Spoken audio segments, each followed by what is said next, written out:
दोस्तों, आज हम आपको एक ऐसे किरदार से रूबरू कराने जा रहे हैं जो अपने किरदार के साथ इंसाफ करता है और हर किरदार को इतना बखूबी से निभाता है कि उसमें अपने अभिनय की छाप छोड़ देता है।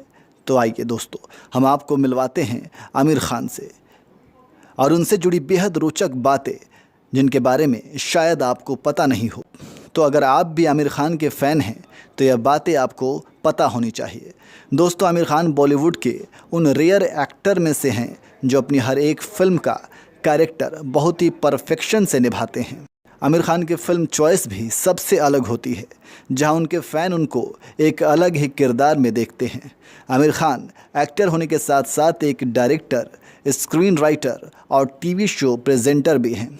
आमिर खान अच्छी स्क्रिप्ट और परफेक्ट स्टोरी वाली फिल्मों में काम करने के लिए मशहूर हैं। इनकी हर एक फिल्म बॉक्स ऑफिस और लोगों के दिलों में अपना रिकॉर्ड बना लेती है। इनकी हर एक मूवी में कुछ अलग ही देखने को और सीखने को मिलता है, इसलिए लोग इन्हें मिस्टर परफेक्शनिस्ट के नाम से भी जानते हैं। क्या आप जानते हैं आमिर खान का पूरा नाम क्या है?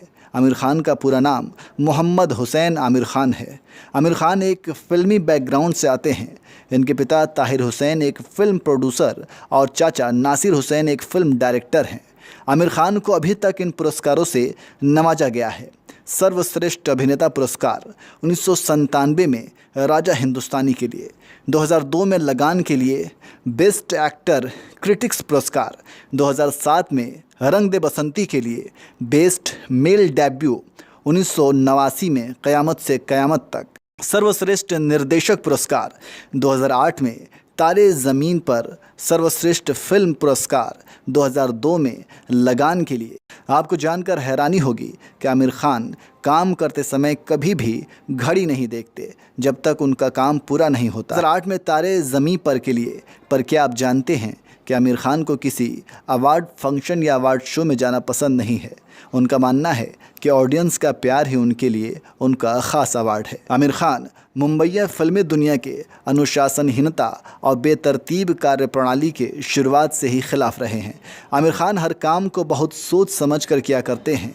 किसी भी फिल्म के लिए उनके मुंह से हाँ निकलवाना बहुत कठिन माना जाता है। तो दोस्तों, उम्मीद करते हैं कि आपको ये वीडियो काफ़ी पसंद आई होगी। ऐसे ही अपने फेवरेट एक्टर्स के बारे में जानकारी के लिए हमारे चैनल को सब्सक्राइब कीजिए। दोस्तों, आपने बहुत सारे रहस्यों के बारे में सुना होगा, लेकिन आज हम आपको एक ऐसे रहस्य के बारे में बताएंगे जिसको आज तक दुनिया ना तो समझ पाई है और ना ही सुलझा पाई है। आपने बरामुंडा ट्रायंगल का नाम तो ज़रूर सुना होगा। बरामुंडा ट्रायंगल अमेरिका के फ्लोरिडा, प्यूर्टोरिको और बरामुंडा तीनों को जोड़ने वाला एक ट्रायंगल यानी कि त्रिकोण है, जहां पहुंचते ही बड़े से बड़ा समुद्री और हवाई जहाज़ गायब हो जाता है। इस ट्रायंगल के पास पहुंचते ही ना तो जहाज़ मिलता है और ना ही उसके यात्री। कहा जाता है कि मैरी सेलेस्टी नाम का एक व्यापारी जहाज़ बरामुंडा ट्रायंगल क्षेत्र में लापता हो गया था। 4 दिसंबर 1872 को अटलांटिक महासागर में यह पाया गया। इस जहाज़ पर सवार यात्री और जहाज़ के कर्मचारी का कोई पता नहीं चला। हालांकि शुरू से यह माना गया कि जहाज़ समुद्री डाकुओं द्वारा लूट लिया गया होगा, लेकिन जहाज़ पर कीमती सामानों के सुरक्षित होने से डाकुओं द्वारा जहाज़ को लूट लिए जाने की बात साबित नहीं हो सकी। मैरी सेलेस्टी जहाज़ की तरह ही 1881 में एलिन ऑस्टिन नाम का जहाज़ यहाँ आकर गायब हो गया। एलिन ऑस्टिन नाम का एक जहाज़ कुशल चालकों के साथ न्यूयॉर्क के लिए रवाना हुआ था। यह जहाज़ बरामुंडा ट्रायंगल के पास रास्ते में कहीं खो गया।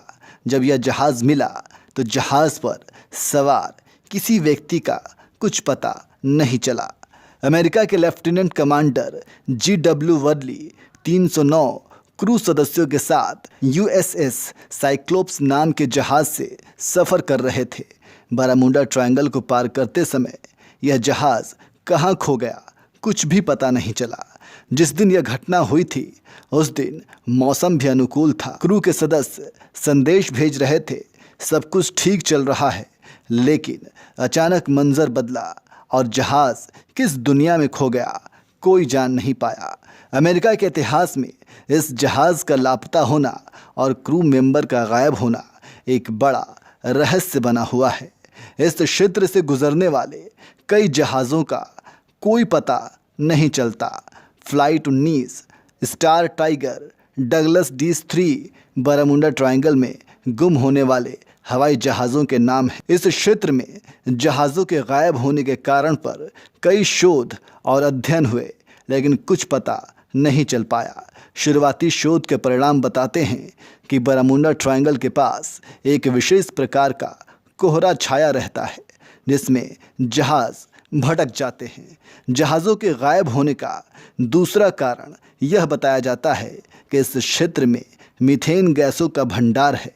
इससे पानी का घनत्व कम हो जाता है और जहाज़ धीरे धीरे पानी में समाने लगता है। और अफवाहें तो ये भी हैं कि इस क्षेत्र में एलियंस का रिसर्च सेंटर है। एलियंस को बाहरी दुनिया के लोगों का इस क्षेत्र में प्रवेश पसंद नहीं है, इसलिए इस तरह की घटनाओं को वह अंजाम देते हैं। जहाज़ गायब होने के कारण अभी तक खोजे नहीं जा सके हैं। तो दोस्तों, आपको क्या लगता है? आप अपने विचार कमेंट बॉक्स में ज़रूर बताएं और हमारा वीडियो अगर पसंद आया हो तो लाइक और हमारे चैनल को सब्सक्राइब ज़रूर करें। बेहिसाब खूबसूरती, लाजवाब टैलेंट और मनमोह लेने वाली मुस्कान 34 सालों से बॉलीवुड पर राज कर रही हैं और आगे भी करती रहेंगी। यूं तो बॉलीवुड में कई एक्ट्रेसेस हुई हैं, लेकिन जो मुकाम एक्ट्रेस माधुरी दीक्षित ने हासिल किया वह हर किसी के लिए सिर्फ सपना है। 1, 2, 3 से लेकर घाघरा तक में उनके सारे गानों के लोग फ़ैन हैं, चाहे वो आज की पीढ़ी क्यों ना हो, जिनके लिए माधुरी दीक्षित बहुत पुरानी एक्ट्रेस हैं। 80 और 90 के दशक में बॉलीवुड की टॉप एक्ट्रेस रही माधुरी ने तेजाब, राम लखन, दिल, बेटा, खलनायक, हम आपके हैं कौन, दिल तो पागल है और देवदास सहित कई यादगार फिल्मों में अपने अभिनय की छाप छोड़ी है। वहीं आज भी वे सुपरस्टार के टैग को बखूबी निभा रही हैं और उस समय के हिसाब से आप समझ सकते हैं माधुरी की कितनी डिमांड होगी। माधुरी दीक्षित बॉलीवुड की इकलौती ऐसी एक्ट्रेस हैं जो 13 बार बेस्ट एक्ट्रेस के लिए फिल्म फेयर में नॉमिनेट हुई हैं। माधुरी को फिल्मों में एक्टिंग का शौक़ नहीं था, वह हमेशा से पैथोलॉजिस्ट बनना चाहती थी। पेंटर MF हुसैन माधुरी दीक्षित के इतने बड़े फ़ैन थे कि उन्होंने हम आपके हैं कौन 67 बार और आजा नचले के लिए पूरा थिएटर ही बुक कर लिया था। 2011 में एक फिल्म को उन्होंने रिजेक्ट कर दिया था जिसमें उनका रोल सोनम कपूर की मां का था और अनिल कपूर उनके पति। देवदास के गाने काहे छेड़ छेड़ मोहे में जो लहंगा उन्होंने पहना था वो 30 किलो का था, जिसकी वजह से उन्हें काफ़ी प्रॉब्लम भी हो रही थी, लेकिन फिर भी उन्होंने इतना शानदार परफॉर्मेंस दिया। माधुरी दीक्षित एक ट्रेंड कथक डांसर हैं और बचपन से ही वो इसमें पारंगत हैं। माधुरी दीक्षित बॉलीवुड की इकलौती ऐसी एक्ट्रेस हैं जिन्होंने पंडित बिरजू महाराज की कोरियोग्राफी में काम किया और सबसे बड़ी खुशी उन्हें तब मिली पंडित बिरजू महाराज ने उन्हें बॉलीवुड की सबसे बेस्ट डांसर कहा। माधुरी दीक्षित के ऐसे ऐसे फ़ैन हैं कि आप सोच भी नहीं सकते। और अगर बात करें अफेयर की तो उनमें बहुत बड़े बड़े नाम शामिल हैं।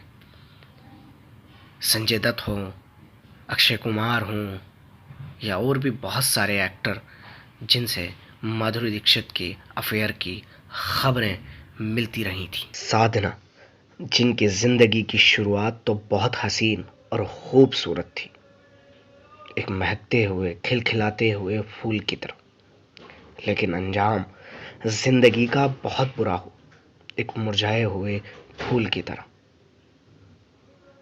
बचपन से ही इन्हें एक्टिंग का शौक़ था, माथा ज़रा चौड़ा था। साधना जी का जन्म 2 सितंबर 1941 में हुआ।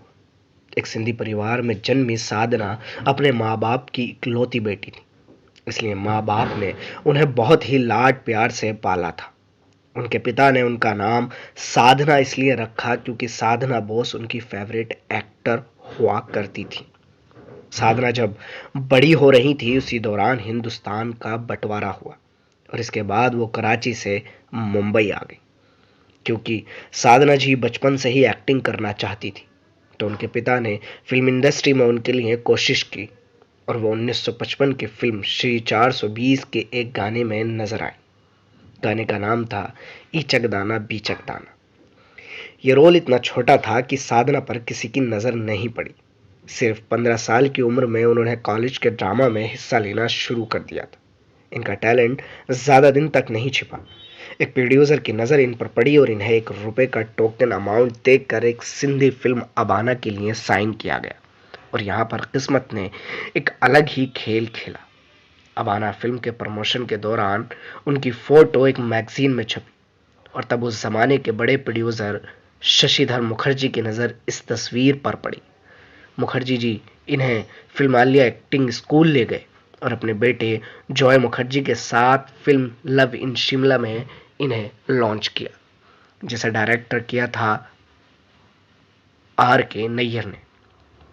यह फिल्म सुपरहिट साबित हुई और फिर साधना ने कभी पलटकर नहीं देखा। चाहे बिमल रॉय के साथ आई फिल्म परख हो, देवानंद के साथ आई फिल्म हम दोनों हो या फिर राजेंद्र कुमार के साथ आई फिल्म मेरे महबूब हो, हर फिल्म में साधना ने अपनी एक्टिंग से कमाल कर दिया था।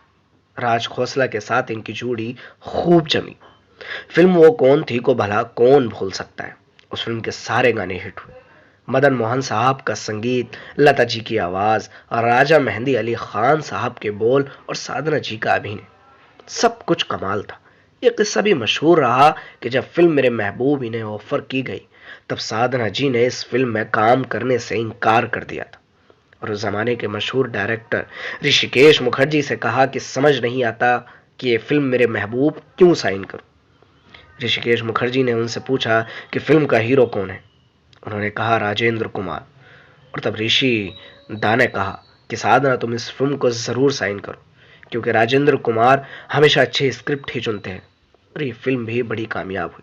ठीक वैसा ही हुआ। साधना ने मल्टी स्टार फिल्म वक्त में भी साथ काम किया था। इसी बीच इन्हें थायराइड हो गया और वो इलाज करवाने अमेरिका चली गई। सबको लगा कि अब साधना कभी लौट कर नहीं आएंगी। उन्होंने फिल्म इंडस्ट्री को अलविदा कह दिया, लेकिन वो वापस आई और वापस आकर उन्होंने इंतकाम लिया, यानी फिल्म इंतकाम में काम किया। ये फिल्म सुपरहिट साबित हुई। इसी के साथ आई फिल्म एक फूल और दो माली और गीता मेरा नाम। इन दोनों फिल्मों ने बॉक्स ऑफिस पर खूब कमाई की और फिर इसके बाद साधना जी फिल्मों से धीरे धीरे दूर हो गई। उनका कहना था कि मैं सिर्फ बतौर हीरोइन ही फिल्मों में काम करूंगी, किसी भी हालत में चरित्र अभिनेत्री बनकर नजर नहीं आऊंगी। हर हीरो के साथ इनकी जोड़ी खूब हिट रही, चाहे वो शम्मी कपूर हो, संजय खान हो, देवानंद या राजेंद्र कुमार या फिर सुनील दत्त हो। गौर करने की बात यह है कि एक्ट्रेस बबीता इनके रिश्तेदार हैं। करीना कपूर और करिश्मा कपूर भी इनके रिश्तेदार ही हैं। साधना पहली बार राज कपूर की फिल्म श्री 420 में बतौर एक कोरस सिंगर नजर आई थी। फिल्म के सेट पर राज कपूर से उनकी छोटी सी बात पर अनबन हो गई थी और इसके बाद से साधना राज कपूर से नफरत करने लगी। शूटिंग के दौरान साधना अपने हेयर स्टाइल पर काफी ध्यान देती थी और ये बात राज कपूर को पसंद नहीं थी। उन्होंने साधना को मना किया लेकिन वो नहीं मानी। इस पर राज कपूर को गुस्सा आ गया और राज कपूर ने गुस्से में साधना से कहा वो एक्टिंग छोड़कर शादी कर ले और घर बसा ले। ये सुनकर साधना गुस्से से सेट छोड़कर चली गई। हालांकि बाद में दोनों ने दूल्हा दुल्हन में साथ काम किया। 60 और 70 के दशक में जहां साधना के दीवानों की कोई कमी नहीं थी, वहीं साधना का दिल अपनी ही फिल्मों के डायरेक्टर R.K. नैयर पर आ गया था और बाद में साधना ने नैयर जी से ही शादी की। दरअसल साधना को अभिनेत्री साधना बनाने में R.K. नैयर का बहुत बड़ा हाथ था। वो R.K. नैयर ही थे जिन्होंने साधना को उनकी पहली फिल्म में डायरेक्ट किया और उन्हें एक नई पहचान दी। बाद में साधना का हेयर स्टाइल साधना कट के नाम से मशहूर हुआ था। यह हेयर कट R.K. नैयर की ही खोज थी। Director R.K. नैयर ने साधना के लुक्स के साथ काफी एक्सपेरिमेंट किया था। उन्होंने नई नवीली हीरोइन साधना को इस हेयर कट के साथ सिनेमा के पर्दे पर उतारा। साधना ने टाइट चूड़ीदार कुर्ता और सलवार कमीज से लोगों के दिलों में खास जगह बनाई थी, जो 70 के दशक का फैशन ट्रेड मार्क भी बना रहा। साधना और आर के नैयर की केमिस्ट्री लाजवाब थी। दोनों एक दूसरे को अच्छी तरह समझते भी थे, तभी तो साधना ने आर के नैयर को अपना हमसफर चुना। साधना 30 सालों तक आर के नैयर के साथ रही, लेकिन अफसोस की बात तो यह है कि 1995 में आर के नैयर ये दुनिया छोड़कर चले गए और साधना बिल्कुल अकेली रही। अकेली इसलिए क्योंकि उनकी कोई संतान नहीं थी। अपने पति आर के नैयर की मौत के बाद 20 सालों तक साधना बिल्कुल अकेली रही। वो कहती थी, जिस लड़की के साथ उसका पिता ना हो, भाई ना हो और पति ना हो, तो दुनिया उसे बहुत ही खूंखार नजरों से देखती है, बहुत सताती है, बहुत रुलाती है और बहुत तड़पाती है। लोग बिल्कुल सही कहते हैं कि मुसीबत जब आती है तो चारों तरफ से आती। आखिरी दिनों में साधना बहुत ज़्यादा बीमार हो गई थी और बहुत परेशान रहने लगी। परेशानी की वजह ये थी कि जिस घर में वो रहती थी उस घर पर मुकदमा चल रहा था। रोज़ रोज़ पुलिस के चक्कर लगाने पड़ते थे और वो भी बीमारी की हालत। साधना की ज़िंदगी में उनके पति आर के नैयर उनके सपनों के राजकुमार बनकर आए थे। आए भी और चले भी गए। सुंदर सपना टूट गया और साधना बिल्कुल बिखर गई। फिल्मों से संन्यास के बाद साधना जी फिल्मों की तरफ नहीं लौटी। हालांकि इनकी इच्छा बतौर डायरेक्टर या प्रोड्यूसर फिल्मों से जुड़ने की थी। यकीनन साधना जी का अभिनय, इनकी मुस्कुराहट, इनके जज्बाती सीन, इनका डांस, सब कुछ शानदार रहा। भारतीय सिनेमा के इतिहास में साधना जी जैसा ना कोई थी और ना ही कोई होगी। 20 दिसंबर साल 2015 में साधना ये दुनिया छोड़कर चली गई और फिल्म गुलशन का एक महकता हुआ फूल, खिलखिलाता हुआ फूल मुरझा गया। लेकिन वो आज भी अपने चाहने वालों के दिलों में जिंदा है और हमेशा रहेंगी। व्यू दोस्तों, इस वीडियो में हम आज बात करेंगे एक ऐसे मंदिर के बारे में जिसे शायद ही आप जानते होंगे। एक ऐसा रहस्यमय मंदिर जिसे शायद ही कोई भी जानता होगा। तो आपको बताते हैं कि प्राचीन काल में जब मंदिर बनाए जाते थे तो वास्तु और खगोल विज्ञान का ध्यान रखा जाता था। इसके अलावा राजा महाराजा अपना खजाना छुपाकर इसके ऊपर मंदिर बना देते थे और खजाने तक पहुंचने के लिए अलग से रास्ते बनाते। इसके अलावा भारत में कुछ ऐसे मंदिर भी हैं जिनका संबंध ना तो वास्तु से है, ना खगोल विज्ञान से और ना ही खजाने से। इन मंदिरों का रहस्य आज तक कोई नहीं जान पाया है। तो दोस्तों, हम इस वीडियो में आपको ऐसे ही एक मंदिर के बारे में बताने जा रहे हैं, तो आप इस वीडियो को अंत तक जरूर सुनिएगा। तो दोस्तों, पहला मंदिर है कैलाश मानसरोवर। यहाँ साक्षात भगवान शिव विराजमान है। यह धरती का केंद्र है। दुनिया के सबसे ऊंचे स्थान पर स्थित कैलाश मानसरोवर के पास ही कैलाश पर्वत और आगे मेरू पर्वत स्थित है। यह संपूर्ण क्षेत्र शिव और देवलोक का कहा गया है। रहस्य और चमत्कार से परिपूर्ण इस स्थान की महिमा वेद और पुराणों में भी भरी पड़ी है। कैलाश पर्वत समुद्र सतह से 22,068 फुट ऊंचा है और हिमालय से उत्तरी क्षेत्र में तिब्बत में स्थित है। चूंकि तिब्बत चीन के अधीन है और कैलाश चीन में आता है, जो 4 धर्मों तिब्बती धर्म, बौद्ध धर्म, जैन धर्म और हिंदू का आध्यात्मिक केंद्र है। कैलाश पर्वत की 4 दिशाओं से 4 नदियों का उद्गम हुआ है, ब्रह्मपुत्र, सिंधु, सतलुज व कर्णाली।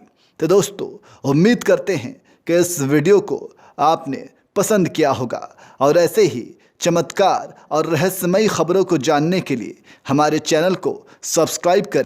कोरोना वायरस जैसे संकट के समय लॉकडाउन की परिस्थितियों के बीच सोनू सूद बॉलीवुड का एक ऐसा नाम है जो सबसे ज़्यादा चर्चा में हुआ है। वह लगातार अप्रवासी ज़रूरतमंदों की अलग अलग तरह से मदद करने के लिए चर्चा में बने हुए हैं। सोनू सूद 1999 में कल्जा गर्ग और नेंजिनाइल जैसे तमिल फिल्मों के साथ चर्चा में आना शुरू हो गए थे। हालांकि अपने ऑन स्क्रीन काम के अलावा बॉलीवुड अभिनेता के बारे में ऐसे बहुत से तथ्य हैं जो फैंस को शायद पता नहीं होंगे। आइए जानते हैं सोनू सूद से जुड़ी कुछ ऐसी ही बातें। सोनू सूद का जन्म 30 जुलाई 1973 में हुआ था। वह पंजाब के मोगा ज़िले से ताल्लुक़ रखते हैं। जन्म के बाद उन्होंने अपनी प्राथमिक शिक्षा वहीं से हासिल की और आगे की पढ़ाई उन्होंने नागपुर में की थी। सोनू ने इंजीनियरिंग की पढ़ाई भी की। इस दौरान उनके मन में एक्टिंग करने का विचार आया और उन्होंने मॉडलिंग की शुरुआत की। इसके बाद उन्होंने मिस्टर इंडिया कॉन्टेस्ट में भाग लिया था। सोनू ने एक्टिंग करियर की शुरुआत 1999 की तमिल फिल्म कल्ला झागर में की थी। सोनू ने 2002 में बॉलीवुड में फिल्म शहीद-ए-आज़म में डेब्यू किया था, जिसमें उन्होंने भगत सिंह का किरदार निभाया था। सोनू ने तमिल, तेलुगु, कन्नड़, हिंदी और पंजाबी भाषाओं में भी फिल्में की हैं। सोनू ने कई बॉलीवुड फिल्में की, लेकिन साल 2010 में सलमान खान के साथ फिल्म दबंग से उनके करियर को अलग दिशा मिली। दबंग में निभाए उनके नेगेटिव रोल के लिए उन्हें आईफा अवार्ड भी मिला था। इस फिल्म में सोनू ने विलन का किरदार निभाया था। वह तनुश्री दत्ता और इमरान हाशमी के साथ आशिक बनाया आपने में भी काम कर चुके हैं। सोनू ने film shoot out at Wadala और हैप्पी न्यू ईयर में भी काम किया था। सोनू सुष्मिता सेन के साथ टीवी कॉमेडी शो को भी जज कर चुके हैं। सोनू को असली पहचान फिल्म युवा से मिली थी। इसके बाद उन्होंने कहाँ हो तुम, शीशा, आशिक बनाया आपने, जोधा अकबर, एक विवाह ऐसा भी, दबंग, बुढ़ा होगा तेरा बाप, मैक्सिमम, रमैया वस्तवैया, आर राजकुमार और हैप्पी न्यू ईयर में काम किया। बताया जाता है कि सोनू अब अपना बर्थडे सेलिब्रेट नहीं करते हैं। इसके पीछे एक ख़ास वजह है। सोनू ने एक इंटरव्यू के दौरान बताया था कि उनकी मां के निधन के बाद से उन्होंने अपना बर्थडे मनाना बंद कर दिया। बस वो अपने जन्मदिन पर फैमिली और क्लोज फ्रेंड्स के साथ थोड़ा समय बिताते हैं। सोनू के निजी जीवन की बात की जाए तो उनकी शादी को 26 साल हो चुके हैं। सोनू की पत्नी का नाम सोनाली है। उनकी पत्नी को मीडिया की लाइमलाइट से दूर रहना पसंद है। सोनू सूद के माता पिता का नाम शक्ति सूद और सरोज सूद है। उनके पिता की बॉम्बे क्लोथ्स हाउस नामक मोगा में कपड़ा की दुकान थी और उनकी मां एक प्रोफेसर थी। कथित तौर पर स्टार हमेशा एक अभिनेता बनना चाहते थे। तो दोस्तों, ये थी सोनू सूद की जिंदगी से जुड़ी कुछ ऐसी कहानियां जिसे आप शायद ही जानते होंगे। ऐसे ही अपने फेवरेट स्टार्स के बारे में जानने के लिए हमारे चैनल को सब्सक्राइब करना ना भूलें। संजय मिश्रा की एक्टिंग देख इस बात का अंदाज़ा लगाना मुश्किल है कि वह सिर्फ कॉमेडियन है। अपनी एक्टिंग के दम पर संजय मिश्रा ने बॉलीवुड में अपनी एक अलग पहचान बनाई है। संजय ने अपने करियर की शुरुआत टेलीविज़न सीरियल चाणक्य से की थी। इससे पहले उन्हें अमिताभ बच्चन के साथ काम करने का कई बार मौका मिला, लेकिन एक ऐसा भी वक्त था जब ये एक्टिंग छोड़ छाड़ कर एक ढाबे पर काम करने लगे थे। संजय मिश्रा आज के नामी एक्टर और कॉमेडियन हैं। उनके पास फिल्मों की लाइन लगी रहती है, लेकिन एक वक्त ऐसा भी था जब वो एक्टिंग छोड़ छाड़ कर ऋषिकेश चले गए थे और एक ढाबे पर काम करने लगे। दरअसल जब उनके पिता का देहांत हुआ तो इस घटना को उन्हें ऐसा झकझोरा कि वो गुमशुदा हो गए और अकेला महसूस करने लगे। उनका कहीं भी मन नहीं लग रहा था। उनका मन वापस मुंबई जाने का भी नहीं हुआ और एक्टिंग छोड़ दी। एक दिन अचानक ही संजय मिश्रा ने घर छोड़ दिया और ऋषिकेश चले गए। वहां संजय मिश्रा एक ढाबे पर काम करने लगे। संजय 100 से भी ज़्यादा फिल्मों में काम कर चुके थे, लेकिन इतनी फिल्मों में काम करने के बाद भी उन्हें वो सफलता नहीं मिली जिसके वो हकदार थे। इसी से तंग आकर उन्होंने ढाबे पर ऑमलेट बनाने का काम करना शुरू कर दिया। रोहित शेट्टी और संजय मिश्रा फिल्म गोलमाल के साथ काम कर चुके थे। वो अपनी अगली फिल्म ऑल द बेस्ट पर काम कर रहे थे और उसी दौरान उन्हें संजय मिश्रा का ख्याल आया। संजय मिश्रा फिल्मों में लौटने को तैयार नहीं थे, लेकिन रोहित शेट्टी ने उन्हें मनाया और फिल्म में साइन किया। इसके बाद तो फिर संजय मिश्रा ने पलट कर नहीं देखा। आज संजय मिश्रा के पास फॉर्च्यूनर और BMW जैसे लग्जरी गाड़ियां हैं। पटना और मुंबई में कई घर हैं। कभी मुफलिसी में दिन बिताने के लिए मजबूर हुए संजय मिश्रा के पास आज किसी चीज की कमी नहीं है, लेकिन बावजूद इसके संजय बेहद साधारण जिंदगी बिताते हैं। ऐसे ही एक्टर्स के इनसाइड स्टोरी को जानने के लिए आप हमारे चैनल को सब्सक्राइब जरूर। तो दोस्तों, आज हम बात करने वाले हैं प्रथम विश्व युद्ध के बारे में। तो सबसे पहले हम जान लेते हैं प्रथम विश्व युद्ध की शुरुआत कहाँ से हुई। इस युद्ध में एक तरफ अलाइड शक्ति और दूसरी तरफ सेंट्रल शक्ति थे। अलाइड शक्ति में रूस, फ्रांस, ब्रिटेन, संयुक्त राष्ट्र अमेरिका और जापान था। संयुक्त राष्ट्र अमेरिका इस युद्ध में साल 1917 और 18 के दौरान शामिल हुआ। सेंट्रल शक्ति में केवल 3 देश मौजूद थे। ये 3 देश ऑस्ट्रिया, हंगरी, जर्मनी और ओटोमन एम्पायर था। इस समय ऑस्ट्रिया हंगरी में हब्सबर्ग नाम वंश का शासन था। ओटोमन आज के समय में ओटोमन तुर्की का इलाका है। तो सबसे पहले अब हम जान लेते हैं कि प्रथम विश्व युद्ध के कारण क्या थे। प्रथम विश्व युद्ध के 4 मुख्य कारण हैं। इन कारणों को मेन के रूप में याद रखा जाता है। इस शब्द में ए मिलिट्रिज्म, ए अलायंस सिस्टम, आई इम्पोरियलिज्म और एन नेशनलिज्म के लिए आया है। मिलिट्रिज्म में हर देश ने खुद को हर तरह के आधुनिक हथियारों से लैस करने का प्रयास किया। इस प्रयास के अंतर्गत सभी देशों ने अपने अपने देश में इस समय आविष्कार होने वाली मशीन गन, टैंक, बंदूक लगे 3 बड़े जहाज, बड़ी आर्मी का कॉन्सेप्ट आदि का आविर्भाव किया। कई देशों ने भविष्य के युद्ध की तैयारी में बड़े बड़े आर्मी तैयार कर दी। इन सभी चीज़ों में ब्रिटेन और जर्मनी दोनों काफ़ी आगे थे। इनके आगे होने की वजह से इन देशों में औद्योगिक क्रांति का बढ़ना था। औद्योगिक क्रांति की वजह से ये देश बहुत अधिक विकसित हुए और अपनी सैन्य क्षमता को बढ़ाया। इन दोनों देशों ने अपने इंडस्ट्रियल कॉम्प्लेक्स का इस्तेमाल अपनी सैन्य क्षमता को बढ़ाने के लिए किया। जैसे बड़ी बड़ी विभिन्न कंपनियों ने में मशीन गन का टैंक आदि के निर्माण कार्य चलने लगे।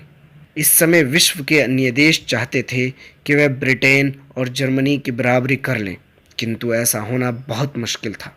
मिलिट्रिज्म की वजह से कुछ देशों में यह अवधारणा बन गई कि उनकी सैन्य क्षमता अति उत्कृष्ट है और उन्हें कोई किसी भी तरह से हरा नहीं सकता है। ये गलत अवधारणा थी और इसी अवधारणा के पीछे कई लोगों ने अपनी मिलिट्री का आकार बड़ा किया। अंत मॉडर्न आर्मी का कॉन्सेप्ट यहीं से शुरू हो। विभिन्न संधियां यानी गठबंधन प्रणाली उस वक्त मौजूद थी। यूरोप में 19वीं शताब्दी के दौरान शक्ति में संतुलन स्थापित करने के लिए विभिन्न देशों ने अलायंस अथवा संधियां बनानी शुरू की। इस समय कई तरह की संधियां गुप्त रूप से हो रही थी, जैसे किसी तीसरे देश को ये पता ही नहीं चलता था कि उनके सामने के 2 देशों के मध्य क्या संधि हुई है। इस समय में मुख्य तौर पर 2 संधियां हुई जिसके दूरगामी परिणाम हुए। इन दोनों संधियों के विषय में दिया जा रहा है और वो ये है साल 1882 का ट्रिपल अलायंस। साल 1882 में जर्मनी, ऑस्ट्रिया, हंगरी और इटली के बीच संधि हुई थी। साल 1907 का ट्रिपल इंटेंट। साल 1907 में फ्रांस, ब्रिटेन और रूस के बीच ट्रिपल इंटेंट हुआ। साल 1904 में ब्रिटेन और रूस के बीच कोर्डियल इंटेंट नामक संधि हुई। इसके साथ रूस जुड़ने के बाद ट्रिपल इंटेंट के नाम से जाना गया। यद्यपि इटली, जर्मनी और ऑस्ट्रिया हंगरी के साथ था, किंतु युद्ध के दौरान इसने अपना पाला बदल लिया था और फ्रांस और ब्रिटेन के साथ लड़ाई लड़नी शुरू की। दोस्तों, तीसरा आता है साम्राज्यवाद। इस समय जितने भी पश्चिम यूरोप के देश हैं वो चाहते थे कि उनकी कॉलोनीज या विस्तार अफ्रीका और एशिया में भी फैले। इस घटना को स्क्रैम्बल ऑफ अफ्रीका यानी अफ्रीका की दौड़ भी कहा गया है। इसका मतलब ये था कि अफ्रीका अपने जितने अधिक क्षेत्र बचा सकता है बचा ले, क्योंकि इस समय अफ्रीका का क्षेत्र बहुत बड़ा था। ये समय 1880 के बाद का था, जब सभी बड़े देश अफ्रीका पर कब्जा कर रहे थे। इन देशों में फ्रांस, जर्मनी, हॉलैंड, बेल्जियम आदि थे। इन सभी देशों का नेतृत्व ब्रिटेन कर रहा था। इस नेतृत्व की वजह ये भी थी कि ब्रिटेन इस समय काफ़ी सफल देश था और बाकी देश इसके विकास मॉडल को कॉपी करना चाहते थे। पूरी दुनिया के 25% हिस्से पर एक समय ब्रिटिश शासन का राज था। इस समय 25% क्षेत्र की वजह से इनके पास बहुत अधिक संसाधन आ गए थे। इसकी वजह से इनकी सैन्य क्षमता भी खूब वृद्धि हुई। इसका अंदाज़ा इसी बात से लगाया जा सकता है कि भारत से 13 लाख सैनिकों ने प्रथम विश्व युद्ध में लड़ाई लड़ने के लिए भेजे गए थे। ब्रिटेन आर्मी में जितनी भारतीय सेना थी उतनी ब्रिटेन सेना नहीं थी। भारत दोस्तों, चौथा आता है राष्ट्रवाद। 19वीं शताब्दी में देशभक्ति की भावना ने पूरे यूरोप को अपने कब्जे में कर लिया। जर्मनी, इटली, अन्य बाल्टिक देश आदि जगह पर राष्ट्रवाद पूरी तरह से फैल चुका था। इस वजह से ये लड़ाई एक ग्लोरियस लड़ाई के रूप में भी सामने आई और ये लड़ाई ग्लोरी ऑफ वॉर कहलाई। इन देशों को लगने लगा कि कोई भी देश लड़ाई लड़के और जीत के ही महान बन सकता है। इस तरह से देश की महानता को उसके क्षेत्रफल से जोड़ के देखा जाने लगा। प्रथम विश्व युद्ध के पहले एक पोस्टर बना था जिससे कई देश एक दूसरे के पीछे से प्रहार करते हुए नजर आए। इसमें साइबेरिया को सबसे छोटे बच्चे के रूप में दिखाया गया। इस पोस्टर में साइबेरिया अपने पीछे खड़े ऑस्ट्रेलिया को कह रहा था, यदि तुम मुझे मारोगे तो रूस तुम्हें मारेगा। इसी तरह यदि रूस ऑस्ट्रेलिया को मारता है तो जर्मनी रूस को मारेगा। इस तरह सभी एक दूसरे के दुश्मन हो गए, जबकि झगड़ा सिर्फ साइबेरिया और ऑस्ट्रिया के बीच में था। दोस्तों, प्रथम विश्व युद्ध की संबंधित धारणाओं के बारे में हम बात करेंगे। इस समय यूरोप में युद्ध संबंधित धारणाएं बनी कि तकनीकी विकास होने की वजह से जिस तरह शस्त्र वगैरह तैयार हुए हैं, उनकी वजह से अब यदि युद्ध हुए तो बहुत कम समय में युद्ध खत्म हो जाएगा, किंतु ऐसा हुआ नहीं। इस समय युद्ध को अलग अलग अखबारों, लेखकों ने गौरव से जोड़ना शुरू कर दिया था। उनके अनुसार युद्ध किसी भी देश के निर्माण के लिए बहुत ज़रूरी था। बिना किसी युद्ध के ना तो कोई देश बन सकता है और ना ही किसी तरह से भी महान हो सकता है और ना ही तरक्की कर सकता है। अंत युद्ध अनिवार्य हो गए। दोस्तों, अब हमें ये भी जानना होगा कि प्रथम विश्व युद्ध में यूरोप का पाउडर केक क्या था। बाल्कन को यूरोप का पाउडर केक कहा जाता है। पाउडर केक का मतलब बारूद से भरा कंटेनर होता है जिसमें कभी भी आग लग सकती है। बाल्कन देशों के बीच साल 1890 से 1912 के बीच वर्चस्व की लड़ाइयाँ चली। इन युद्ध में Siberia, Bosnia, Croatia, Montenegro, Albania, Romania और बल्गारिया आदि देश मौजूद थे। ये सभी देश पहले ऑटोमन एम्पायर के अंतर्गत आते थे, किंतु 19वीं सदी के दौरान इन देशों के अंदर भी स्वतंत्र होने की भावना जागी और इन्होंने खुद को बल्गेरिया से आज़ाद करा लिया। इस वजह से बाल्कन में हमेशा लड़ाइयाँ जारी रही। इस 22 वर्ष में 3 अलग अलग लड़ाइयाँ लड़ी गईं। दोस्तों, जो प्रथम विश्व युद्ध का मेन पॉइंट बताया जाता है वो है आर्क ड्यूक फ्रांज फर्डिनांड की हत्या। तो इसके बारे में भी हम थोड़ा सा जानेंगे। Arc Duke Franz Ferdinand Austria के प्रिंस थे और इस राज्य के अगले राजा बनने वाले थे। इस समय ये सराजेवा, जो कि बोस्निया में है, वहाँ अपनी पत्नी के साथ घूमने आए थे। ये समय जून 1914 का था। इन पर यही गारविलो प्रिंसेप नामक आदमी ने हमला किया और इन्हें मार दिया गया। इनकी हत्या में एक ब्लैक हैंड नामक संस्था का भी हाथ था। इस हत्या के बाद साइबेरिया को धमकियां मिलनी शुरू हुई। ऑस्ट्रिया को ऐसा लगता था कि साइबेरिया, जो कि बोस्निया को आज़ादी दिलाने में मदद कर रहा था, इस हत्या में शामिल है। और दोस्तों, प्रथम विश्व युद्ध की एक और मुख्य वजह बताई जाती है और वो है जुलाई क्राइसिस।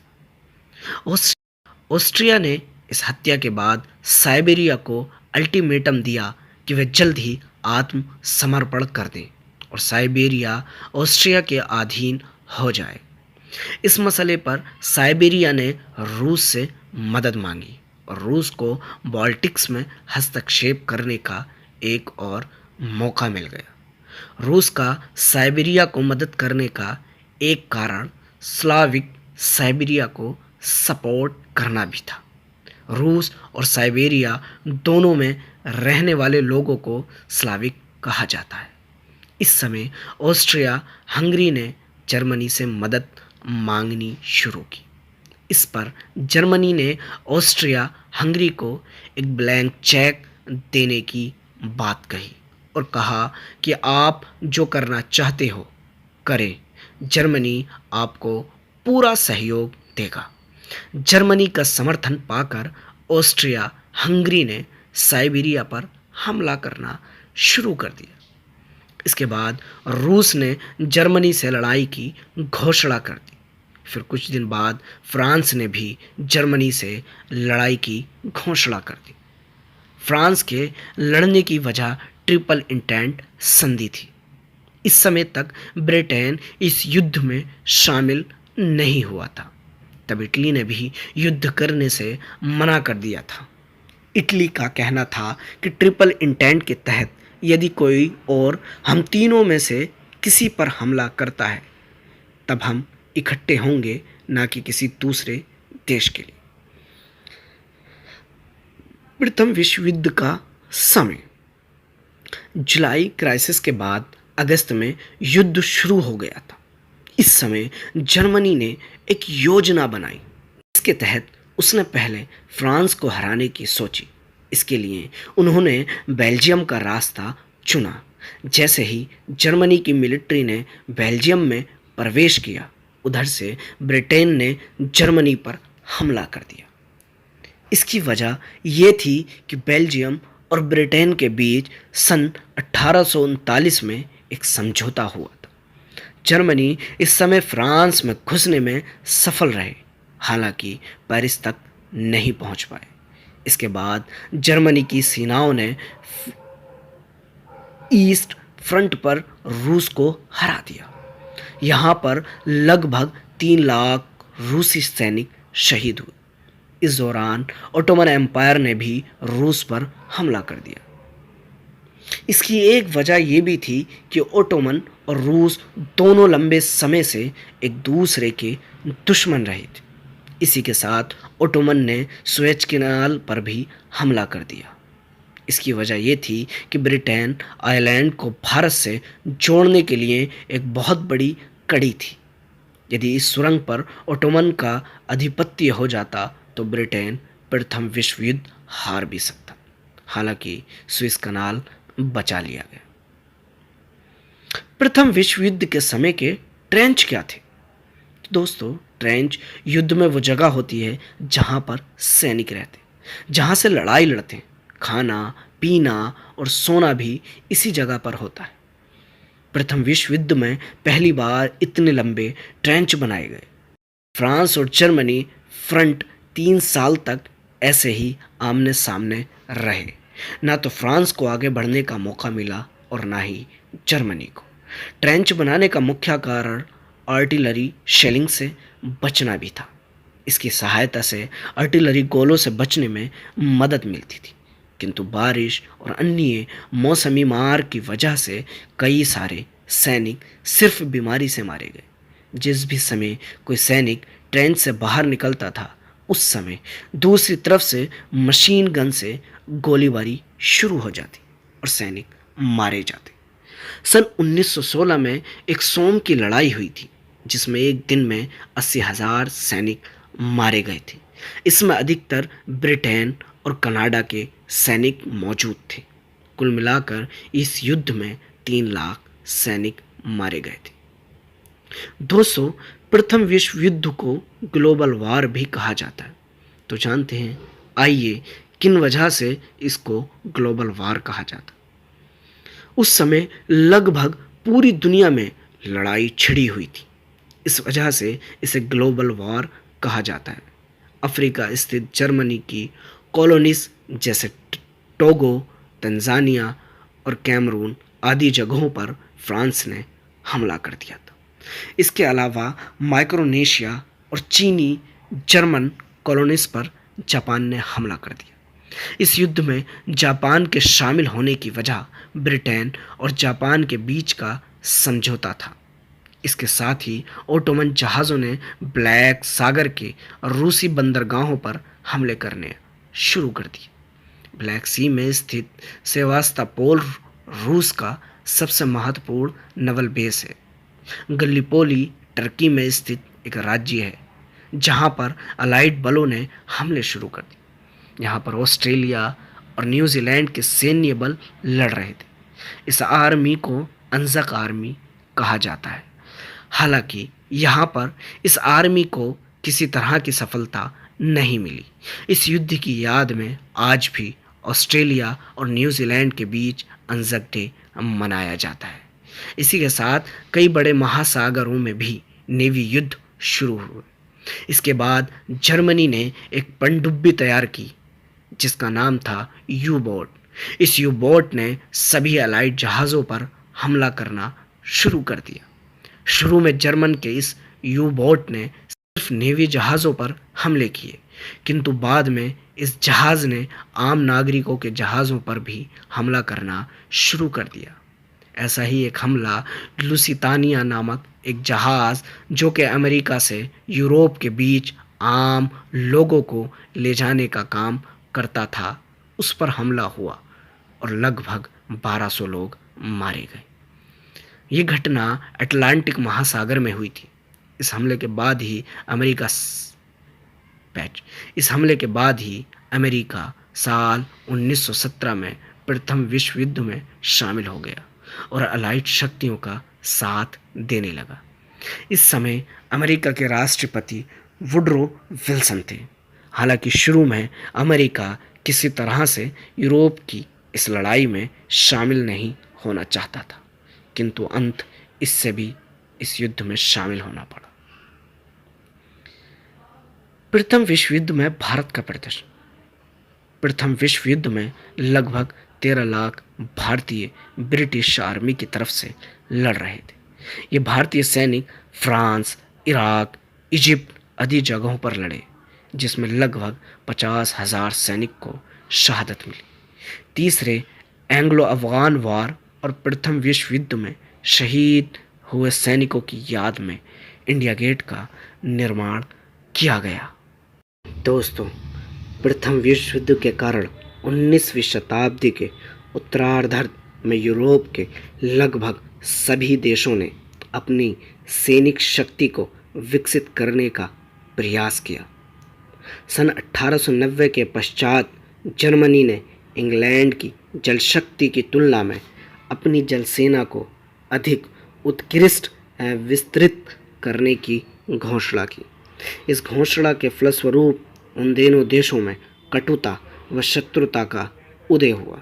नवीनतम वैज्ञानिक आविष्कारों से प्रेरित होकर यूरोपीय देशों ने विशाल पैमाने पर विनाशकारी हथियारों एवं अस्त्र शास्त्रों का निर्माण प्रारंभ किया।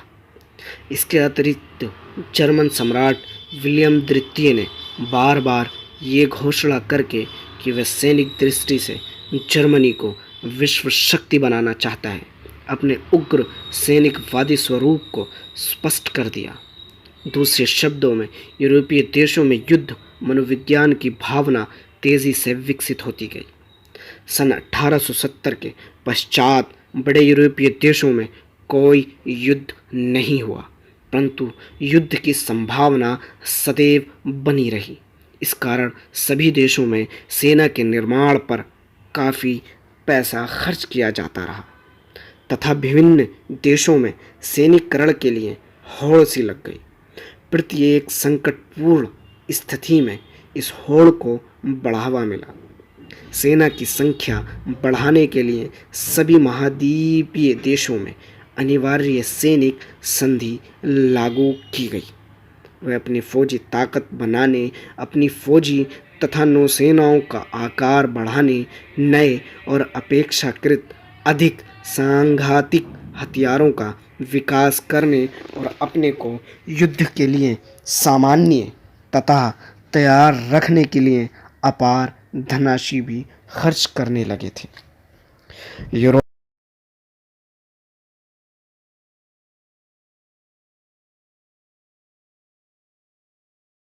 युद्ध के खतरे और सैन्यकरण के विरुद्ध आवाज उठाई। सेना के खर्च पर नियंत्रण के प्रयत्न भी किए गए, जिनमें सन 1899 तथा 1907 के हैग सम्मेलन तथा समाजवादियों द्वारा किए गए प्रयत्न मुख्य हैं। परंतु इन सम्मेलनों में विभिन्न देशों के प्रतिनिधि आपस में सेना को कम करने के संबंध में कोई निर्णय नहीं कर पाए, क्योंकि उन्होंने अपने राष्ट्रीय हित अंतर्राष्ट्रीय हितों से ऊपर रखे। इसी प्रकार समाजवादी नेता भी युद्ध को रोकने के तरीकों पर कोई ठोस निर्णय नहीं कर पाए। यद्यपि द्वितीय अंतर्राष्ट्रीय सम्मेलन के प्रत्येक अधिवेशन में इस विषय पर बातचीत की गई। ब्रिटेन तथा जर्मनी ने भी 1912 से 1914 के बीच नौसेना को प्रश्न समेत सभी पारस्परिक मतभेदों को सुलझाने का प्रयास किया। जो भी हो, ये मानना पड़ेगा कि सैन्यवाद ने तनाव बढ़ाने में एक महत्वपूर्ण भूमिका निभाई।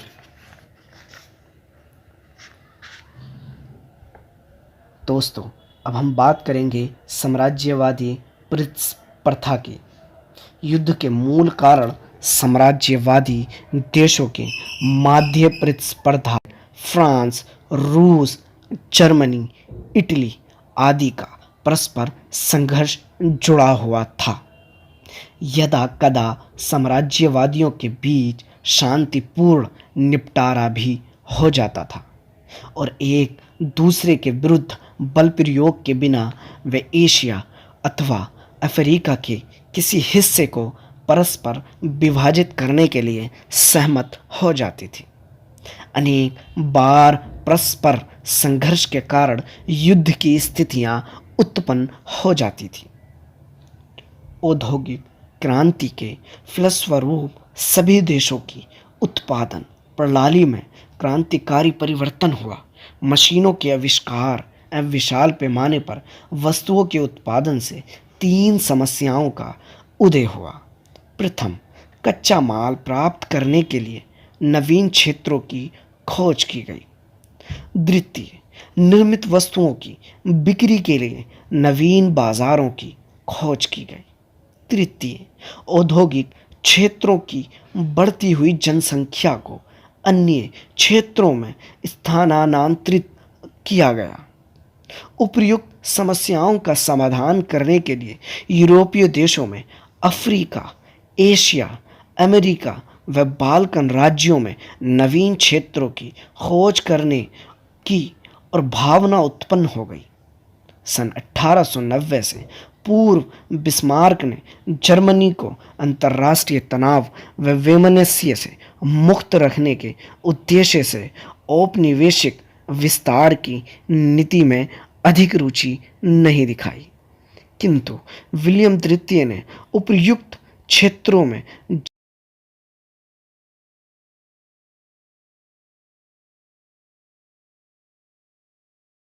विस्तार की भावना से प्रेरित होकर सभी देश एक दूसरे को शंका, अविश्वास, घृणा व कटुता की दृष्टि से देखने लगे। अंततः ये भावना प्रथम विश्व युद्ध का कारण बनी और एक कारण ये भी था, बड़े यूरोपीय देशों का दो शिविरों में विभाजन हो जाना। दोस्तों, प्रथम विश्व युद्ध से पूर्व यूरोप के बड़े देश दो शिविरों में, त्रिगुट या त्रिमगुट तथा त्रिदेशीय संधि में बटे हुए थे। जब से युद्ध का प्रारंभ हुआ तब से यूरोप की इस विभाजन को युद्ध का एक महत्वपूर्ण कारण माना गया। ये अपनी सैन्य शक्ति से एक दूसरे का मुकाबला करने को प्रस्तुत हो गए। परंतु सन 1882 में त्रिगुट या त्रिमगुट बना, जिसमें जर्मनी, ऑस्ट्रिया, हंगरी और इटली शामिल थे। त्रिगुट के विरोध में 1907 में फ्रांस, रूस और ब्रिटेन ने त्रिदेशीय संधि बनाई। इन दोनों परस्पर विरोधी शिविरों के उदय से ये बिल्कुल निश्चित हो गया कि इन दोनों में से किसी एक को भी उलझने वाला संघर्ष एक यूरोपीय व्यापी युद्ध का रूप धारण कर लेगा। अंतर्राष्ट्रीय संस्था का अभाव। दोस्तों, उस समय ऐसी कोई अंतर्राष्ट्रीय संस्था नहीं थी जो युद्ध की संभावनाओं को टालने अथवा सीमित करने का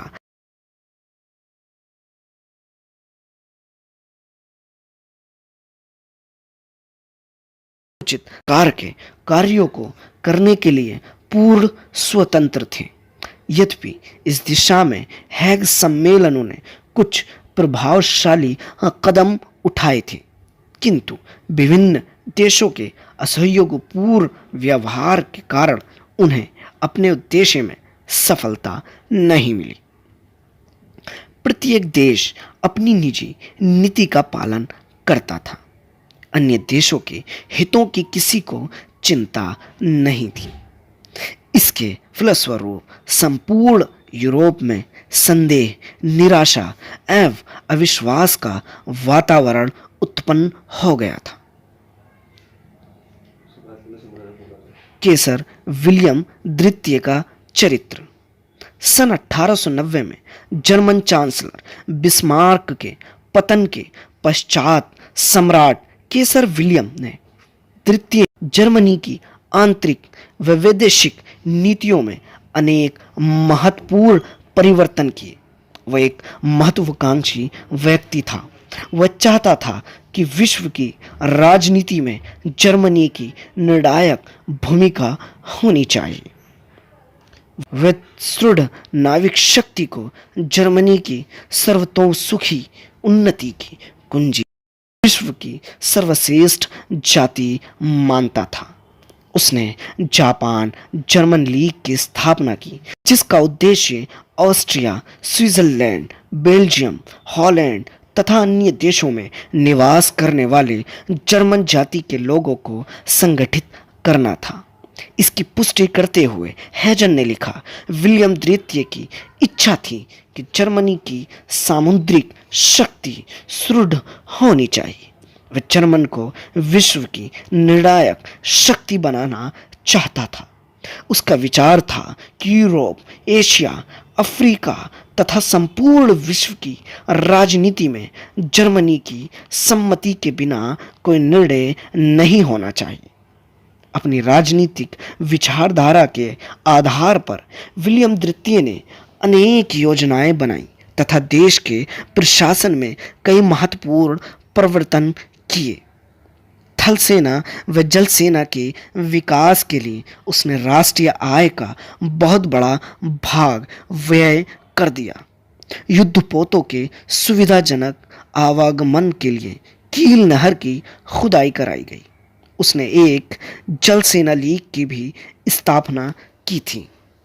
विलियम द्वितीय के उपयुक्त कार्यों के फलस्वरूप अन्य देशों, विशेषतः इंग्लैंड के साथ जर्मनी के संबंध तनावपूर्ण हो गए। उस समय इंग्लैंड जल सेना की दृष्टि से विश्व का सर्वोत्कृष्ट देश था। वह नहीं चाहता था कि जल सेना के मामले में अन्य कोई देश उसका मुकाबला करे। अंततः जर्मनी ने करने के लिए इंग्लैंड को शानदार पृथक्करण नीति त्याग कर जापान, फ्रांस, रूस आदि देशों से संधियां करने को विवश होना पड़ा, जिसके फलस्वरूप यूरोप दो विरोधी गुटों में विभाजित हो गया। एक गुट का नेतृत्व जर्मनी के हाथों में था, जबकि दूसरे गुट का नेतृत्व इंग्लैंड कर रहा था। दोनों गुटों के मध्य युद्ध अनिवार्य हो गए थे। इसी बीच अल्सास लोरेन की समस्या भी आई।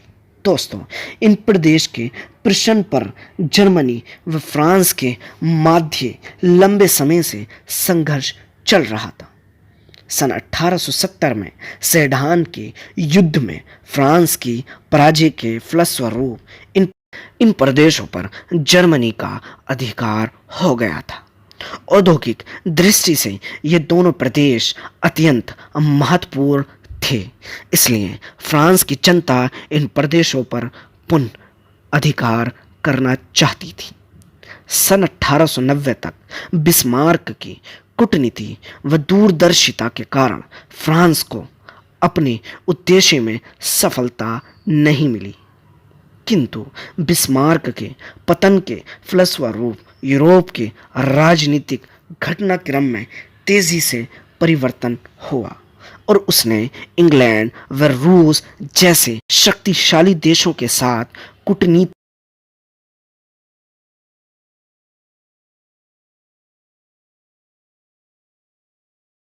प्रदेश पर कीमत पर जर्मन से वास लिए जाएं। इस समस्या को लेकर फ्रांस में कटुता अधिक बढ़ गई। प्रथम विश्व युद्ध के कारणों में यह समस्या भी मुख्य थी। इसी बीच दोस्तों बाल्कन युद्ध भी आ जाता है। ऑस्ट्रिया द्वारा बोस्निया तथा हर्जोगोवानिया हथिया लिए जाने के फलस्वरूप उत्पन्न संकट के बाद बाल्कन युद्ध शुरू हो गए। सन 1912 ईस्वी में 4 बाल्कन देशों सर्बिया, बुल्गारिया, मॉन्टेनेग्रो और यूनान ने तुर्कों के विरुद्ध लड़ाई आरंभ कर दी। इस लड़ाई के फलस्वरूप तुर्की यूरोप स्थित अपने सारे उपनिवेशों को खो बैठा, किंतु बाल्कान देशों के बीच भूतपूर्व तुर्क क्षेत्रों के बंटवारे को लेकर फिर लड़ाई छिड़ गई। अंततः ऑस्ट्रिया अल्बानिया को एक स्वतंत्र राज्य बनाने में सफल हो गया।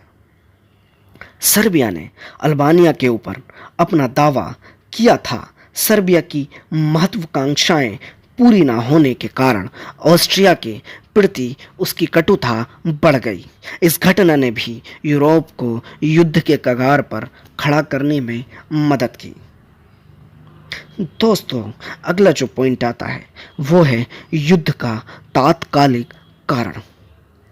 तो दोस्तों, उपर्युक्त परिस्थितियों के फलस्वरूप संपूर्ण यूरोप में अशांति व अव्यवस्था के चिन्ह दृष्टिगोचर होने लगे। जून 1914 को ऑस्ट्रिया के सम्राट के भतीजे तथा ऑस्ट्रिया के राज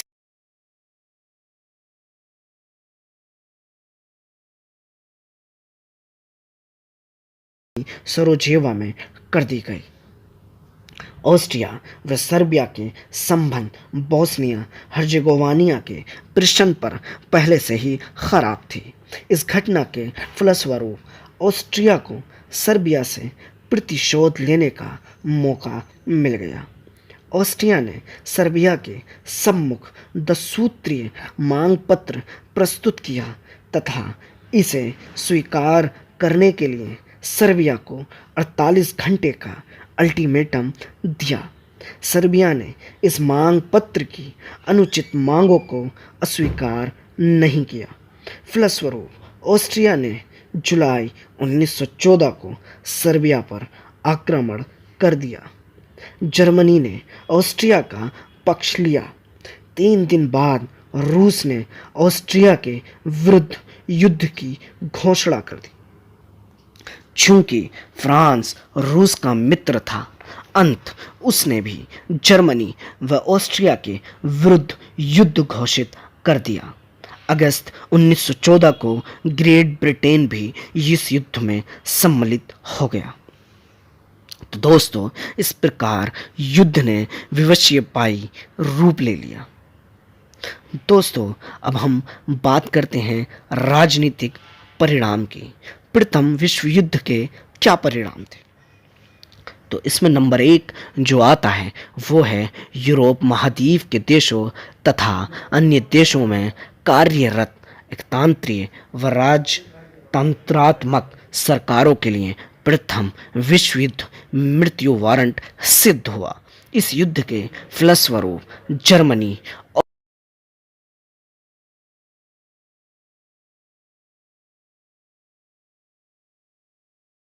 में टर्की के सुल्तान को भी गद्दी छोड़ने को विवश होना पड़ा।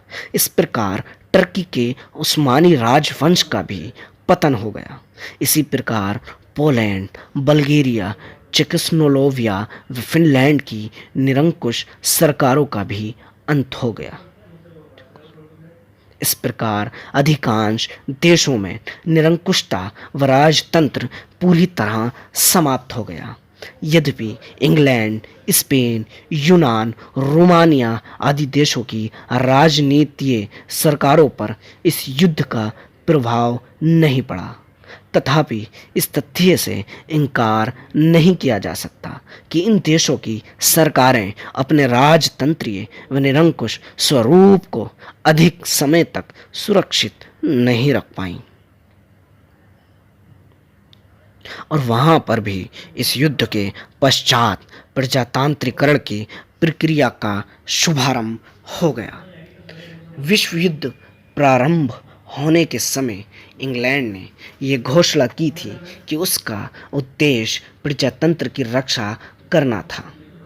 अमेरिका के राष्ट्रपति विल्सन ने भी स्पष्ट घोषणा की थी कि निरंकुश व प्रतिक्रियावादी सरकारों से विश्व को सुरक्षित रखने तथा प्रजातंत्र की भावना की रक्षा करने के लिए अमेरिका ने विश्व युद्ध में भाग लिया था।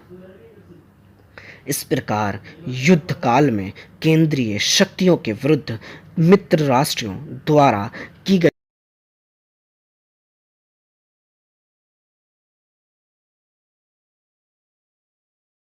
विभिन्न देशों की राजतंत्रीय सरकारों का पतन हो गया तो उसका ध्यान प्रजातांत्रिक सरकारों ने ले लिया।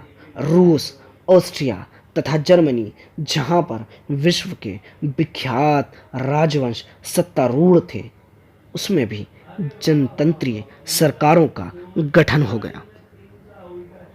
जर्मनी में होहेनजोलन वंश के अंतिम सम्राट केसर विलियम तृतीय को, जो संभवतः विश्व का सर्वाधिक शक्तिशाली सम्राट था, राज सिंहासन छोड़कर हॉलैंड भागना पड़ा तथा जर्मनी की जनता ने देश में गणतंत्र की स्थापना की। जर्मनी के एकीकरण के पश्चात सर्वप्रथम गणतंत्रीय सरकार की स्थापना प्रथम विश्व युद्ध से हुई थी। जर्मनी का अनुसरण करते हुए रूस, Czechoslovakia, Austria, Poland, Lithuania, Finland, Turkey आदि देशों की जनता ने भी अपने देशों में गणतंत्रीय सरकारों का गठन किया। इस प्रकार युद्ध में पश्चिम देशों के प्रजातांत्रिक सिद्धांत की विजय हुई और पूर्व मध्य यूरोप के 3 महासैनिक तानाशाहों को पराजित होना पड़ा। प्रथम विश्व युद्ध के पश्चात यूरोप में सर्वत्र राष्ट्रीयता की भावना व्यापात हो गई। ये निश्चित किया गया कि किसी देश की सीमाओं का निर्धारण करते समय उस देश की सभ्यता, संस्कृति, रहन सहन, रीति रिवाज, परंपरा आदि का विशेष ध्यान रखना चाहिए। इसी भावना से प्रेरित होकर विल्सन ने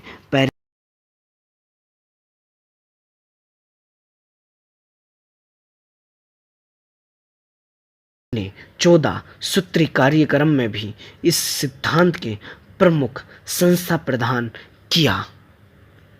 यद्यपि सम्मेलन के सदस्यों ने अपने निजी स्वार्थों के कारण विल्सन के उक्त सिद्धांत को स्वीकार नहीं किया, तथापि इस सिद्धांत की पूरी तरह अवहेलना भी नहीं कर सके।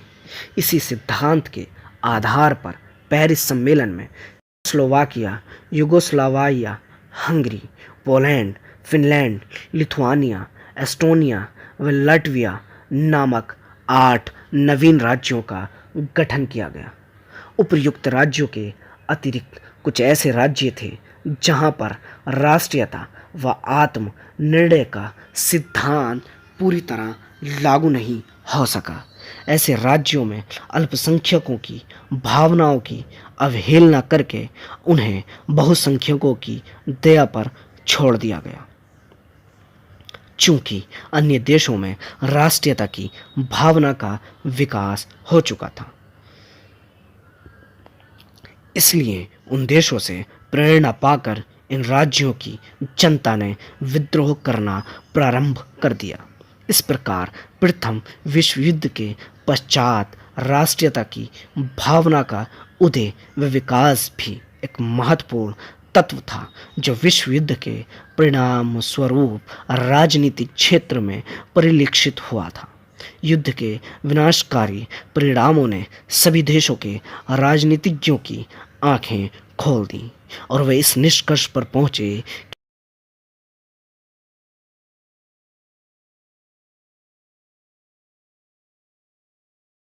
आवश्यक है।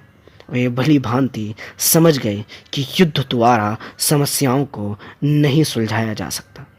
इस प्रकार यूरोपीय देशों में स्नेह अंतर्राष्ट्रीयता की भावना का विकास हुआ। इसी भावना के आधार पर सन 1919 में पेरिस शांति सम्मेलन का आयोजन किया गया। इस सम्मेलन के सदस्य इस भावना से इतने अधिक प्रभावित थे कि उन्होंने भविष्य में विभिन्न देशों की समस्याओं को परस्पर बातचीत के माध्यम से हल करने के लिए एक अस्थायी अंतर्राष्ट्रीय संस्था की स्थापना का निर्णय ले लिया।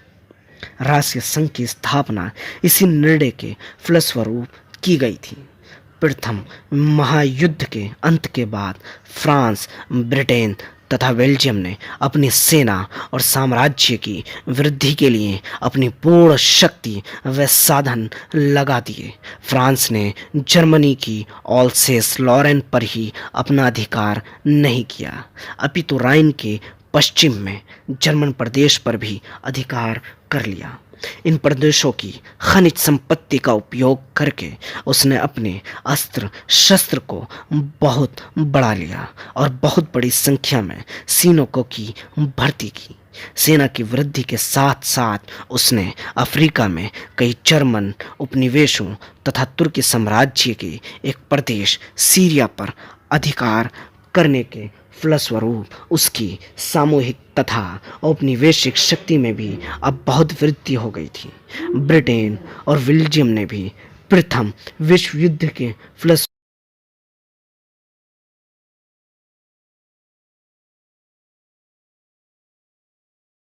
अनेक प्रदेशों को प्राप्त किया था। वहाँ अफ्रीका में उसे अबिसीनिया में अपना विशेष रूप साम्राज्य बढ़ाने की बहुत चिंता थी। शीघ्र ही वहाँ मुसोलिनी के नेतृत्व में फासिस्ट सरकार ने सेना वृद्धि तथा उपनिवेश छीनने की बात करनी शुरू कर दी। के उत्थान के बाद वर्साई की संधि की अनेक शर्तों को तोड़ दिया तथा अपनी सेना को कई गुना बढ़ा दिया। दोस्तों, अब हम जानेंगे कि विश्व युद्ध के आर्थिक परिणाम क्या थे। प्रथम विश्व युद्ध आर्थिक क्षति व विनाश की दृष्टि से भीभत्सकारी था। इस युद्ध में प्रत्यक्ष रूप से लगभग 10 अरब रुपए की धनराशि बेकार हुई थी तथा अप्रत्यक्ष रूप से व्यय की गई धनराशि का अनुमान लगाना असंभव है। विश्व के महान अर्थशास्त्रियों का मत है कि मार्च 1915 में अकेले इंग्लैंड का युद्ध का व्यय 15 लाख पाउंड प्रतिदिन था, जो बढ़कर सन 1917-18 में 65 लाख पौंड प्रतिदिन हो गया था। युद्ध के समाप्त हो जाने के पश्चात सभी देशों पर राष्ट्रीय ऋण का अत्यधिक भार पड़ा। ऐसा अनुमान है फ्रांस पर 14,74,720 फ्रैंक तथा जर्मनी पर 16,06,000 मार्क राष्ट्रीय ऋण था। इसके अतिरिक्त उत्तरी फ्रांस, बेल्जियम, उत्तरी इटली, रूसी पोलैंड, सर्बिया, ऑस्ट्रिया, गलेशिया आदि कुछ ऐसे राज्य थे जिन पर बड़े देशों का राजनीतिक प्रभुत्व था। उन्हें आर्थिक दृष्टि से शत्रु देशों ने बर्बाद कर दिया था। ये आंकड़े इस बात के स्पष्ट प्रमाण हैं कि युद्ध में दोनों पक्षों का अपार व्यय हुआ था। सभी देशों ने युद्ध में अपनी पूरी शक्ति, समय,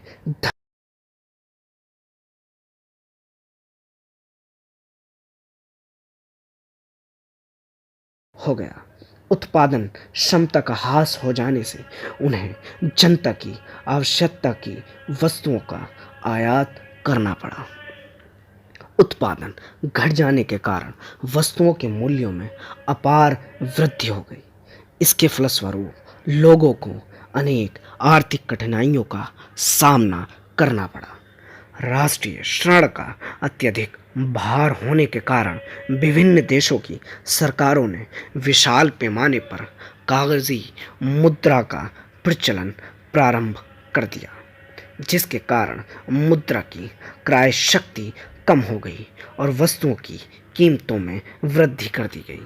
इस प्रकार युद्धोत्तर काल की आर्थिक नीति ने जनता के कष्ट व समस्याएं बढ़ाने में महत्वपूर्ण भूमिका निभाई थी। आर्थिक आवश्यकताओं को पूरा करने के उद्देश्य से जनता पर विभिन्न कर लगाकर सरकारों ने जनता के कष्टों में और अधिक वृद्धि कर दी। उनकी आर्थिक स्थिति पहले की अपेक्षा अधिक गोपनीय हो गई, जिसके फलस्वरूप जनता में असंतोष बढ़ने लगा। युद्ध के अवसर पर उन सभी उद्योग, धंधों तथा व्यवसायों को जो युद्ध के सुचारू रूप से संचालन के लिए ज़रूरी थे, जैसे अस्त्र शस्त्र बनाने के कारखाने, रेल तथा मोटर के व्यवसाय, थोक तथा अंतर्राष्ट्रीय व्यापार, कोयले तथा लोहे की खानों आदि पर राज्य या सरकारों ने अधिकार कर लिया। इस प्रकार विविध राज्यों का आर्थिक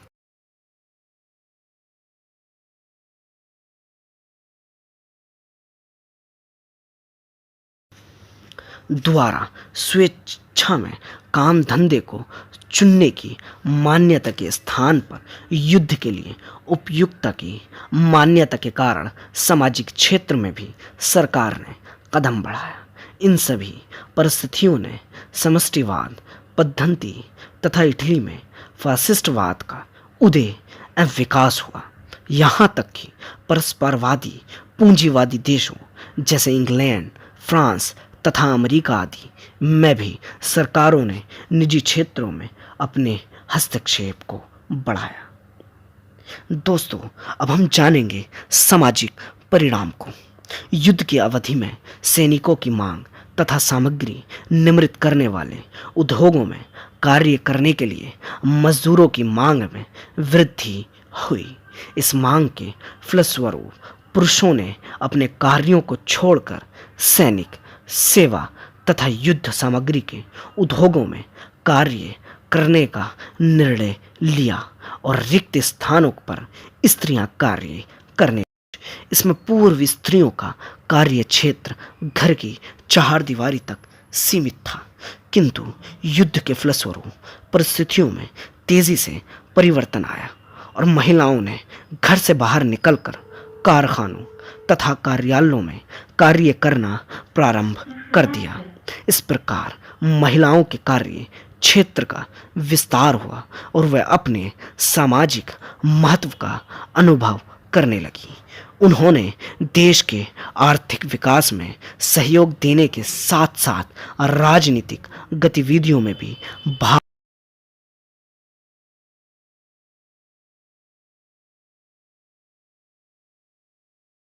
बढ़ने लगी।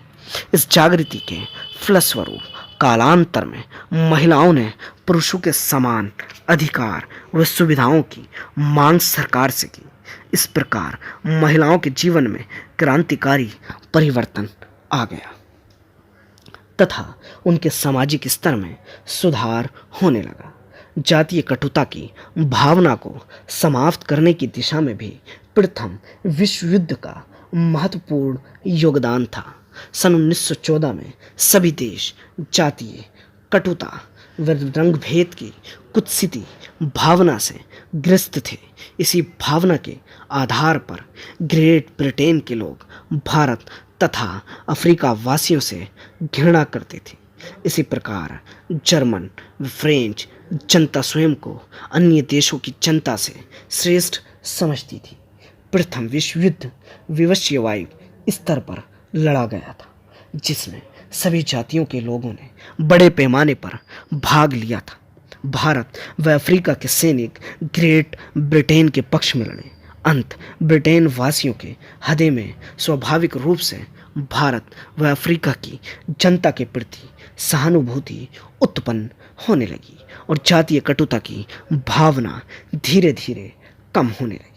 महायुद्ध में श्रमिकों का योगदान भी सराहनीय था, क्योंकि उन्होंने विभिन्न प्रकार के अस्त्र शस्त्र व अन्य युद्ध सामग्री का निर्माण किया था।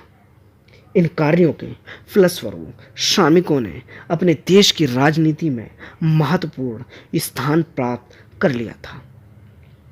युद्ध के पश्चात उन्होंने सरकार से आवश्यक सुविधाओं की मांग की। यद्यपि ट्रेड यूनियन आंदोलन का प्रारंभ युद्ध से पूर्व हो गया था, तथापि श्रमिकों को इस आंदोलन के संचालित करने में पूर्ण सफलता युद्ध के बाद ही मिल सकी। उन्होंने ट्रेड यूनियनों के माध्यम से ये भी मांग रखी कि देश के प्रशासन तथा व्यापार व उद्योग में उनका स्थान निश्चित होना चाहिए। इस प्रकार प्रथम विश्व युद्ध के फलस्वरूप श्रमिकों में जागृति उत्पन्न हो गई। शिक्षा के प्रगति व विकास पर युद्ध का विपरीत प्रभाव पड़ा था। युद्ध काल में सैनिकों की मांग बढ़ जाने तथा अनिवार्य सैनिक सेवा के कारण बहुत से विद्यार्थियों ने पढ़ाई छोड़कर सेना में भर्ती होने का निर्णय किया। विद्यार्थियों की संख्या घट जाने से फलस्वरूप अधिकांश शिक्षण संस्थाएं बंद हो गई। इस प्रकार शिक्षा जगत में सुधार व विकास की आवश्यकता का अनुभव युद्धोत्तर काल में किया गया। समाजवाद की भावना का उदय व विकास भी युद्ध का परिणाम था।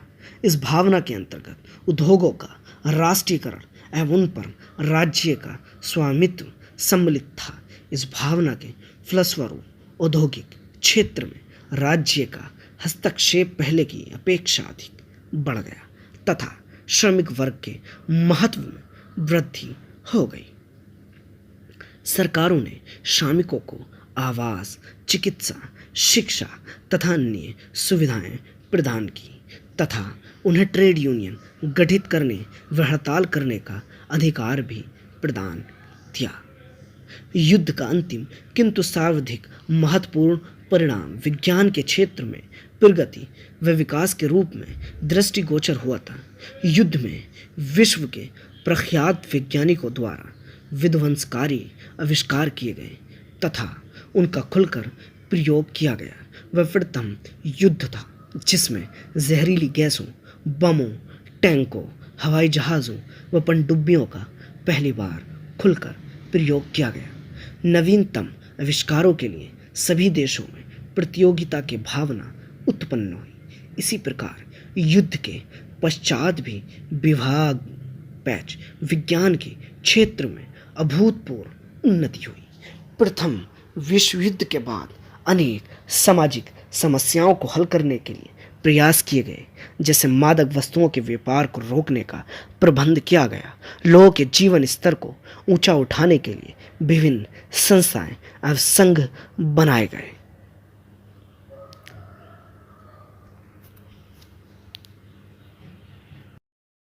दोस्तों, अब हम बात करने वाले हैं प्रथम विश्व युद्ध के उस मेन पॉइंट को जिसे आपको याद रखने में आसानी होगी। तो दोस्तों, प्रथम विश्व युद्ध साल 1914 से 28 जुलाई को शुरू हुआ था, जब ऑस्ट्रिया हंगरी ने सर्बिया के खिलाफ जंग का ऐलान किया। 28 जुलाई 1914 से 1919 तक चले इस प्रथम विश्व युद्ध को पूरे 107 साल हो चुके हैं। 1914 से 1919 के मध्य यूरोप, एशिया और अफ्रीका 3 महाद्वीपों के जल, थल और आकाश में प्रथम विश्व युद्ध लड़ा गया। प्रथम विश्व युद्ध लगभग 52 महीने तक चला और उस समय की पीढ़ी के लिए ये जीवन की दृष्टि बदल देने वाला अनुभव था। करीब आधी दुनिया हिंसा की चपेट में चली गई और इस दौरान अनुमान 1 करोड़ लोगों की जान गई और इससे 2 गुने घायल हो गए। प्रथम विश्व युद्ध को द ग्रेट वॉर के नाम से भी जाना जाता है। ऐसा इसलिए कहा जाता है कि इस तरह के युद्ध की किसी ने कल्पना भी नहीं की थी। 37 देशों ने प्रथम विश्व युद्ध में भाग लिया।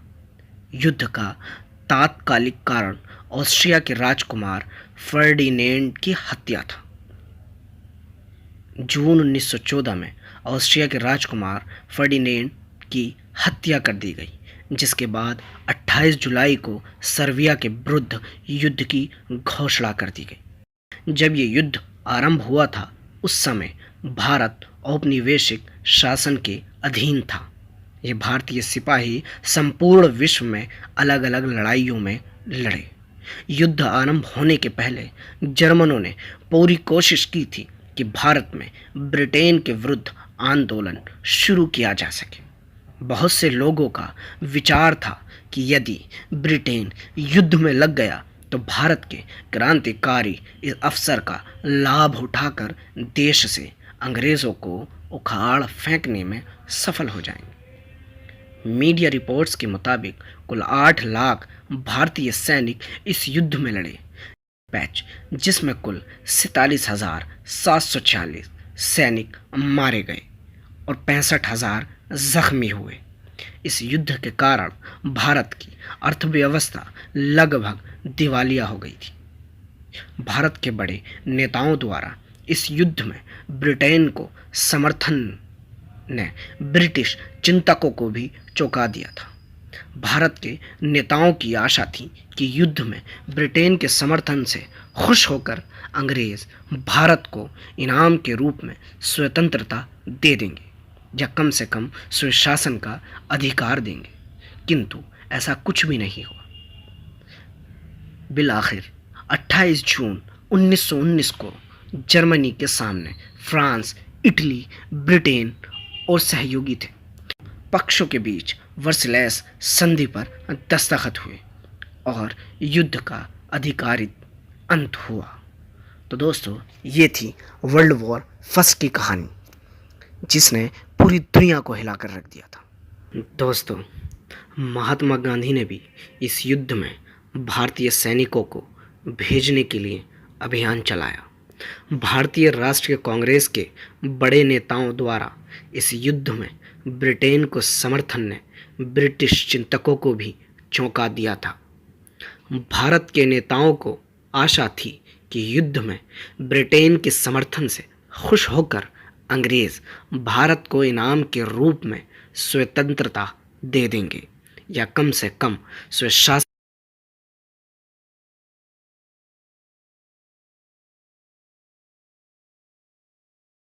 वाला बाग नरसंहार जैसे घिनौने कृत्य से भारत के मुंह पर तमाचा मारा।